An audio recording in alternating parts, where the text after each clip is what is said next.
আর এই ভোটের ভরা মরশুমে তৃণমূল নেতাকে খুনের হুমকি, বসিরহাটের 15 নম্বর ওয়ার্ডের হুমকি পোস্টার। তৃণমূল নেতা বাদল মিত্রকে খুনের হুমকি। আরো একবার আপনাদেরকে জানিয়ে রাখি, তৃণমূল নেতাকে খুনের হুমকি, যেখানে বসিরহাটের 15 নম্বর ওয়ার্ডেই হুমকি পোস্টার পড়ে। হুমকি পোস্টারে ঠিক কি উল্লেখ রয়েছে জানবো। অনুপম এই মুহূর্তে আমাদের সঙ্গে রয়েছেন। অনুপম, কি নিয়ে এই হুমকি পোস্টার?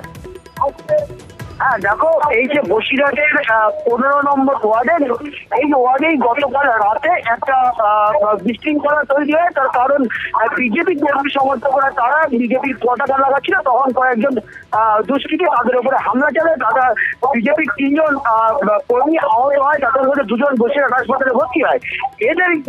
এরপরে বিজেপির পক্ষ থেকে কিন্তু অভিযোগ করা হয় যে তৃণমূলের ওই ওয়ার্ডের যে নেতা এবং বসিরহাট পৌরসভার চেয়ারম্যান অদিতি মিত্র স্বামী বাদল মিত্র, তার নেতৃত্বে এই হামলা চালানো হয়েছে।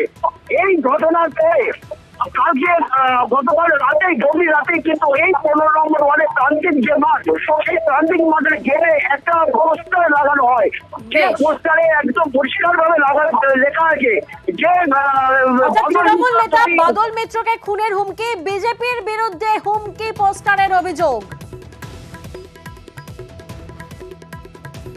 ওরা আমাদের ফ্ল্যাগ খুলে দিচ্ছিল, আমাদের মহিলারা যাচ্ছে অষ্টম প্রহর থেকে বাড়ি ফিরছে, তাদেরকে খিস্তি খাস্তা, দলীয় নেত্রীর নামে খিস্তি। আজকে সকালবেলায় তারপর দেখলাম যে আমাকে মৃত্যুর হুমকি দিয়ে প্রান্তিক ক্লাবের গেটের গায়ে একটা পোস্টারিং করা হয়েছে। কারা করলো? বিজেপি ছাড়া আর কেউ তো করবে না। ওরাও বুঝে গেছে সপ্তম দফা ভোটের আগে বসিরহাটকে অশান্ত করতে হবে। পুলিশকে জানিয়েছি সকালবেলায় যে মৃত্যুর হুমকি দিচ্ছে, যখন তখন মেরে দিতে পারে। অভিযোগ অবশ্য অস্বীকার করেছে বিজেপি।